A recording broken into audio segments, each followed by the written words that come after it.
Oke, kita langsung lanjut ke Pak Kapolres. Pak Kapolres masih bergabung bersama kami ya, Pak?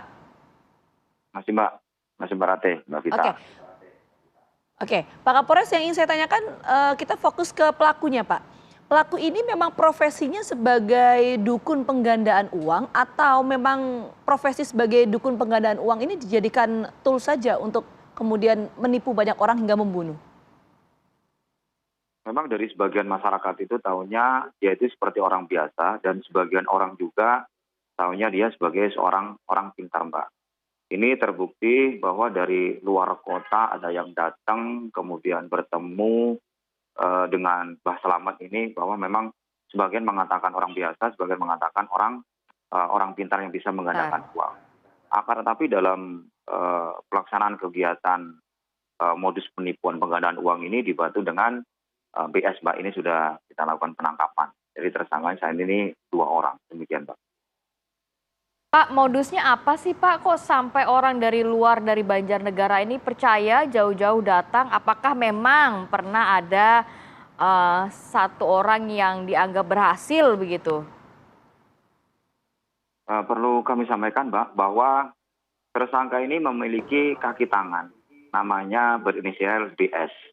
Nah, BS ini 1 tahun yang lalu, ini berdasarkan keterangan BS, bahwa dia mengupload, memang disuruh oleh tersangka Mbak Selamat mengupload ke Facebook.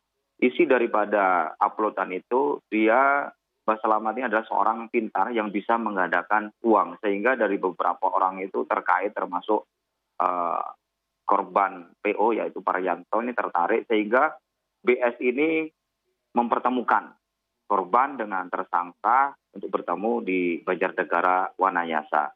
Sehingga modusnya memang betul-betul berpura-pura menjadi seorang pintar atau dukun yang bisa menggandakan uang, kemudian menghabisi uang korban, dan terakhir kalau sudah habis uangnya baru dibunuh, demikian Pak.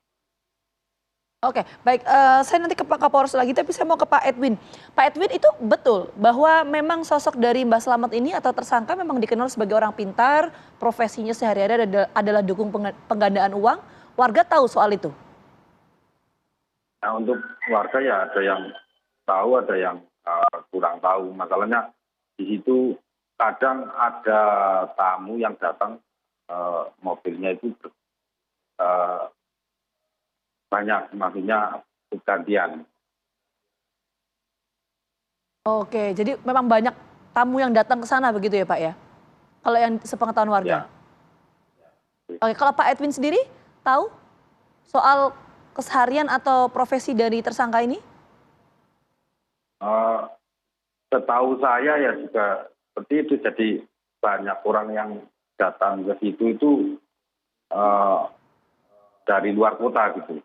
Banyak tamu yang datang dari situ, dari luar kota.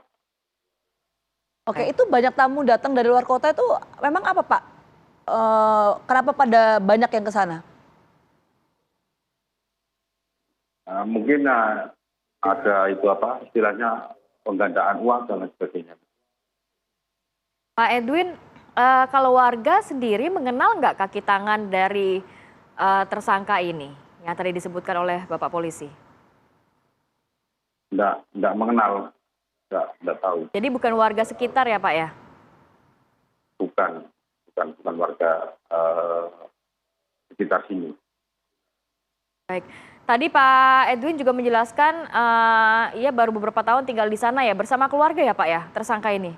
Ya, ya bersama keluarga. Baik. Saya mau ke Pak Kapolres lagi. Pak Kapolres, ini dari penyelidikan pihak kepolisian, apakah tersangkanya hanya 2 orang atau kemungkinan bisa berkembang lagi menjadi orang lain atau ada tambahan tersangka lagi Pak?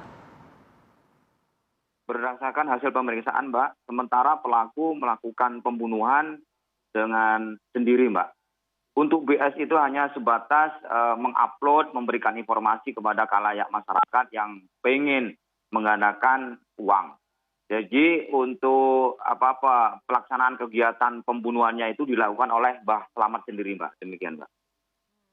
Oke, Pak Kapolres, sebentar saya ingin dalami tadi pernyataan dari Pak Kapolres, ada hal yang belum tergali. Pak Kapolres mengatakan bahwa alasan dari pelaku ini membunuh korban karena korban ini kesal, sering menagih dan lain sebagainya. Nah, pertanyaan saya, itu memang berlaku juga untuk 10 korban itu atau memang hanya beberapa saja? Itu dulu pertanyaan saya Pak Betul, Kapolres. Mbak. Betul, Mbak. Jadi hasil dari pemeriksaan tersangka bahwa korban-korban yang kita temukan itu sama, Mbak. Jadi mereka itu tersangka ini menginginkan uang sebenarnya sih, Mbak. Kalau untuk menggandakan uang itu hanya modus saja, modus penipuan, sehingga dia bisa menarik uang kepada korban. Setelah uangnya habis dari korban, ya kan, otomatis korban akan menagih, Mbak. Nah inilah, menagih otomatis kan kesal tersangka. Nah itu dilakukan berulang-ulang sampai berjumlah 10 orang ini, Mbak, 10 korban ini. Dan khawatir juga nanti kalau Mbak, dilaporkan kepada pihak kepolisian, sehingga modusnya dia itu setiap habis uang selesai ditagih dibunuh, Mbak. Demikian, Mbak. Oke, ini modus penipuan seperti ini memang sudah lama digunakan oleh pelaku, Pak Kapolres?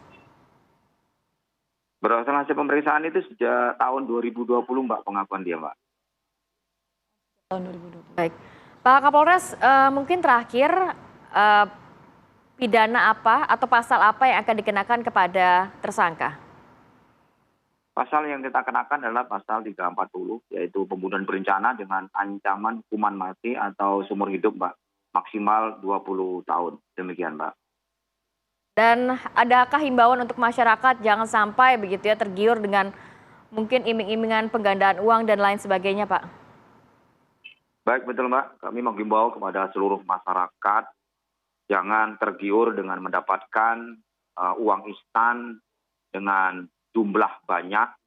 Semuanya itu hanya sekedar iming-iming saja, semuanya adalah penipuan. Apalagi bisa menggandakan uang dengan jumlah banyak. Pengakuan tersangka memberikan mahar 70, hasilnya nanti 5M. Ini jelas otomatis, tidak mungkin, Mbak. Ini jelas otomatis penipuan. Demikian, Mbak. Baik, terima kasih banyak Kapolres Banjarnegara dan juga Bapak Edwin Setioko yang sudah bergabung dan juga memberikan informasi pada pagi hari ini. Bapak sehat selalu, Assalamualaikum. Waalaikumsalam warahmatullahi wabarakatuh.